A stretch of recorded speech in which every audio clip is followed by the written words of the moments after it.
ਤੁਸੀਂ ਸੁਣ ਰਹੇ ਹੋ ਪੰਜਾਬੀ ਰੇਡੀਓ USA ਤੇ ਸਿੱਖ ਇਤਿਹਾਸ ਦੇ ਵਿੱਚ ਅੱਜ ਦਾ ਦਿਨ। ਅੱਜ 2 ਦਸੰਬਰ ਹੈ।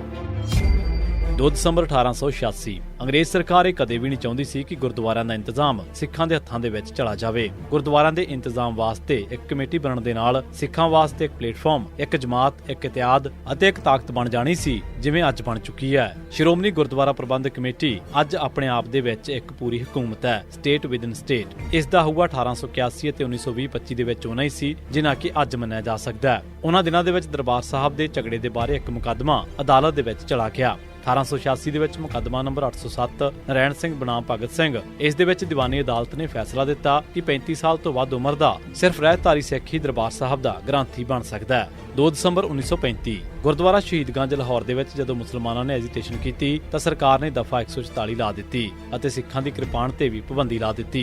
ਇਸ ਦੇ ਨਾਲ ਸਿੱਖ ਜਜ਼ਬਾਤ ਭੜਕ ਪਏ। ਕੁਝ ਸਿੱਖ ਕਿਰਪਾਨ ਦੇ ਦੋਸ਼ ਦੇ ਵਿੱਚ ਗ੍ਰਿਫਤਾਰ ਵੀ ਕੀਤੇ ਗਏ। ਸ਼੍ਰੋਮਣੀ ਅਕਾਲੀ ਦਲ ਅਤੇ ਸ਼੍ਰੋਮਣੀ ਕਮੇਟੀ ਦੀ ਇੱਕ ਸਾਂਝੀ ਮੀਟਿੰਗ ਨੇ 26 ਅਗਸਤ 1935 ਦੇ ਦਿਨ ਇਹ ਮੰਗ ਕੀਤੀ ਕਿ ਵੱਡੀ ਕਿਰਪਾਨ ਬਾਰੇ ਸਰਕਾਰੀ ਐਲਾਨ ਵਾਪਸ ਲਿਆ ਜਾਵੇ ਅਤੇ 2 ਕਿਰਪਾਨਾਂ ਛੋਟੀਆਂ ਦੀ ਪਾਬੰਦੀ ਵੀ ਗਲਤ ਹੈ। ਸ਼੍ਰੋਮਣੀ ਅਕਾਲੀ ਦਲ ਵੱਲੋਂ ਐਲਾਨ ਕੀਤਾ ਗਿਆ ਕਿ ਕਿਰਪਾਨ ਸੰਬੰਧੀ ਪਾਬੰਦੀਆਂ ਸਿੱਖ ਧਰਮ ਦੇ ਵਿੱਚ ਦਖਲ ਨੇ ਅਤੇ ਇਸ ਦੀ ਮੁਖਾਲਫਤ ਕੀਤੀ ਜਾਵੇਗੀ। ਅਚਾਨਕ ਉਸੇ ਦਿਨ ਹੀ ਕਿਰਪਾਨ ਵਾਲੇ ਮੁਕੱਦਮਿਆਂ ਦੇ ਵਿੱਚ ਗ੍ਰਿਫਤਾਰ ਕੀਤੇ ਗਏ ਸਿੱਖ ਬਿਨਾਂ ਜ਼ਮਾਨਤਾਂ ਤੋਂ ਰਿਹਾ ਕਰ ਦਿੱਤੇ ਗਏ ਅਤੇ ਮੁਕੱਦਮੇ ਮੁਲਤਵੀ ਕਰ ਦਿੱਤੇ ਗਏ। ਫਿਰ 25 ਸਤੰਬਰ 1935 ਨੂੰ ਪੰਜਾਬ ਸਰਕਾਰ ਨੇ ਐਲਾਨ ਕੀਤਾ ਕਿ ਪੰਜਾਬ ਦੇ ਵਿੱਚ ਕਿਰਪਾਨ ਦੀ ਖੁੱਲ੍ਹ ਕਰ ਦਿੱਤੀ ਗਈ ਹੈ ਤੇ ਹਰ ਕੋਈ ਕਿਰਪਾਨ ਰੱਖ ਸਕਦਾ ਹੈ। 1 ਦਸੰਬਰ 1935 ਦੇ ਦਿਨ ਭਾਟੀ ਦਰਵਾਜ਼ੇ ਲਾਹੌਰ ਦੇ ਅੰਦਰ ਸਿੱਖਾਂ ਤੇ ਮੁਸਲਮਾਨਾਂ ਦੇ ਵਿਚਾਲੇ ਛੋਟਾ-ਮੋਟਾ ਝਗੜਾ ਹੋ ਗਿਆ, ਜਿਸ ਤੋਂ ਬਾਅਦ 2 ਦਸੰਬਰ 1935 ਨੂੰ ਕਿਰਪਾਨ ਤੇ ਫੇਰ ਪਾਬੰਦੀ ਲਾ ਦਿੱਤੀ ਗਈ। ਇਸ ਸਬੰਧ ਦੇ ਵਿੱਚ 13 ਦਸੰਬਰ ਨੂੰ ਸਿੱਖ ਆਗੂਆਂ ਦਾ ਇੱਕ ਡੈਪੂਟੇਸ਼ਨ ਗਵਰਨਰ ਪੰਜਾਬ ਨੂੰ ਮਿਲਿਆ ਸੀ। ਇਸ ਦੇ ਵਿੱਚ ਮਹਿਤਾਬ ਸਿੰਘ, ਡਾਕਟਰ ਕਰਤਾਰ ਸਿੰਘ, ਉਜਲ ਸਿੰਘ, ਸਰਬੂਟਾ ਸਿੰਘ, ਸੇਵਾ ਰਾਮ ਸਿੰਘ ਅਤੇ ਡਾਕਟਰ ਰਣਧੀਰ ਸਿੰਘ ਸ਼ਾਮਲ ਸਨ। 2 ਦਸੰਬਰ 1999 26 ਨਵੰਬਰ 1999 ਦੇ ਦਿਨ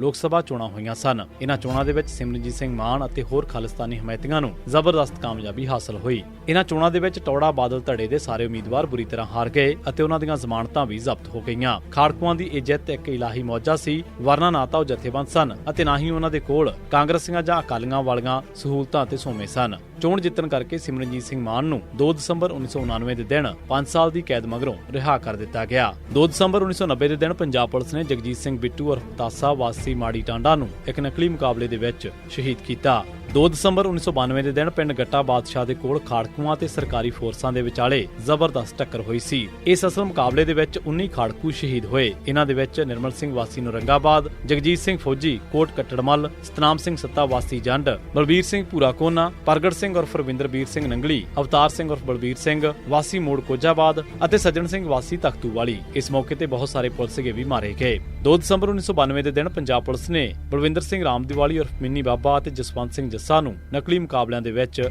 ਸ਼ਹੀਦ ਕੀਤਾ। 2 ਦਸੰਬਰ 2024 ਦੇ ਦਿਨ 5 ਸਿੰਘ ਸਹਿਬਾਨਾਂ ਵੱਲੋਂ ਤਨਖਾਹੀਆ ਕਰਾਰ ਦਿੱਤੇ ਗਏ ਸ਼੍ਰੋਮਣੀ ਅਕਾਲੀ ਦਲ ਦੇ ਸਾਬਕਾ ਪ੍ਰਧਾਨ ਸੁਖਬੀਰ ਸਿੰਘ ਬਾਦਲ ਨੂੰ ਅਕਾਲੀ ਸਰਕਾਰ ਵੇਲੇ ਕੀਤੇ ਗਏ ਗੁਨਾਹਾਂ ਦੇ ਲਈ 3 ਦਿਨ ਭਾਂਡੇ ਮਾਂਜਣ, ਦਰਬਾਰ ਸਾਹਿਬ ਵਿਚਲੇ ਪਖਾਨਿਆਂ ਦੀ ਸਫਾਈ ਅਤੇ ਕੀਰਤਨ ਸਰਵਣ ਕਰਨ ਦੀ ਸੇਵਾ ਲਾਈ ਗਈ। ਸੁਖਬੀਰ ਬਾਦਲ ਦੇ ਵੀਲਚੇਅਰ ਉੱਤੇ ਹੋਣ ਕਰਕੇ ਅਤੇ ਸੀਨੀਅਰ ਅਕਾਲੀ ਆਗੂ ਸੁਖਦੇਵ ਸਿੰਘ ਢੀਂਡਸਾ ਦੀ ਬਿਰਧ ਅਵਸਥਾ ਨੂੰ ਦੇਖਦਿਆਂ ਉਹਨਾਂ ਨੂੰ ਪਖਾਨੇ ਸਾਫ਼ ਕਰਨ ਦੀ ਥਾਂ ਤੇ ਹਰਮੰਦਰ ਸਾਹਿਬ ਦੇ ਦਾਖਲਾ ਦੁਆਰ ਉੱਤੇ ਪਹਿਰੇਦਾਰ ਦੀ ਡਰੈਸ ਅਤੇ ਹੱਥ ਦੇ ਵਿੱਚ ਵਰਸ਼ਾ ਫੜ ਕੇ ਬੈਠਣ ਦੀ ਸੇਵਾ ਲਾਈ ਗਈ। ਇਸ ਤੋਂ ਪਹਿਲਾਂ ਸੁਖਬੀਰ ਬਾਦਲ ਨੇ ਸ੍ਰੀ ਅਕਾਲ ਤਖ਼ਤ ਸਾਹਿਬ ਦੇ ਸਨਮੁਖ ਪੇਸ਼ ਹੁੰਦਿਆਂ ਡੇਰਾ ਮੁਖੀ ਗੁਰਮੀਤ ਰਾਮ ਰਹੀਮ ਨੂੰ ਮਾਫੀ ਦੇਣ, ਅਕਾਲੀ ਸਰਕਾਰ ਦੇ ਦੌਰਾਨ ਭੁੱਲਾ ਹੋਣ ਤੇ ਗੋਲੀ ਕਾਂਡ ਦੇ ਗੁਨਾਹ ਕਬੂਲੇ ਸਨ। ਸੁਖਬੀਰ ਬਾਦਲ ਵੀਲਚੇਅਰ ਉੱਤੇ ਅਕਾਲ ਤਖ਼ਤ ਤੇ ਪਹੁੰਚਿਆ ਸੀ ਅਤੇ ਸਪਸ਼ਟੀਕਰਨ ਦੇਣ ਮੌਕੇ ਸੁਖਬੀਰ ਬਾਦਲ ਵਾਕਰ ਦੇ ਸਹਾਰੇ ਖੜਾ ਰਿਹਾ। ਇਸ ਮੌਕੇ ਅਕਾਲੀ ਸਰਕਾਰ ਦੇ ਸਾਬਕਾ ਮੰਤਰੀ ਵੀ ਜਿਨ੍ਹਾਂ ਦੋਸ਼ਾਂ ਨੂੰ ਲੈ ਕੇ ਆਪੋ ਆਪਣਾ ਸਪਸ਼ਟੀਕਰਨ ਦਿੱਤਾ ਸੀ। ਸਿੰਘ ਸਾਹਿਬਾਨਾਂ ਨੇ ਸਾਬਕਾ ਮੁੱਖ ਮੰਤਰੀ ਮਰਹੂਮ ਪ੍ਰਕਾਸ਼ ਸਿੰਘ ਬਾਦਲ ਨੂੰ ਦਿੱਤਾ ਗਿਆ ਫਖਰੇ ਕੌਮ ਦਾ ਖਿਤਾਬ ਵਾਪਸ ਲੈਣ ਦਾ ਫੈਸਲਾ ਕੀਤਾ ਅਤੇ ਕਿਹਾ ਕਿ ਖੌਤੀ ਸਾਧ ਰਾਮ ਰਹੀਮ ਨੂੰ ਮਾਫੀ ਦੇਣ ਦੇ ਲਈ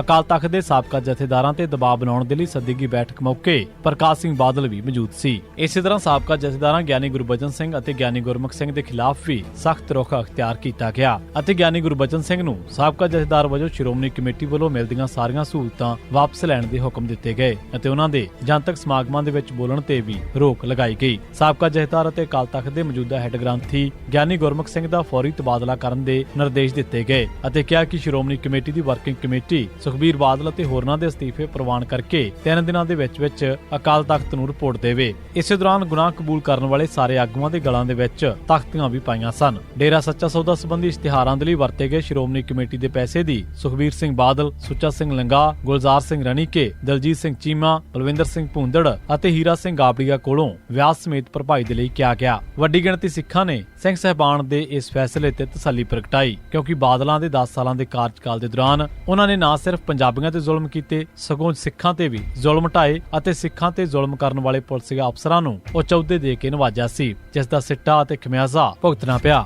ਲੋਕਾਂ ਦੇ ਵਿੱਚ ਚਰਚਾ ਸੀ ਕਿ ਬਾਦਲਾਂ ਦੀਆਂ ਇਨ੍ਹਾਂ ਆਪਖੁਦਰੀਆਂ ਅਤੇ ਗਲਤੀਆਂ ਦਾ ਖਮਿਆਜ਼ਾ ਅਕਾਲੀ ਦਲ ਨੂੰ ਭੁਗਤਣਾ ਪਿਆ। ਇਹ ਸੀ ਸਿੱਖ ਇਤਿਹਾਸ ਦੇ ਵਿੱਚ ਅੱਜ ਦਾ ਦਿਨ। ਤੁਸੀਂ ਸੁਣਦੇ ਰਹੋ ਪੰਜਾਬੀ ਰੇਡੀਓ USA।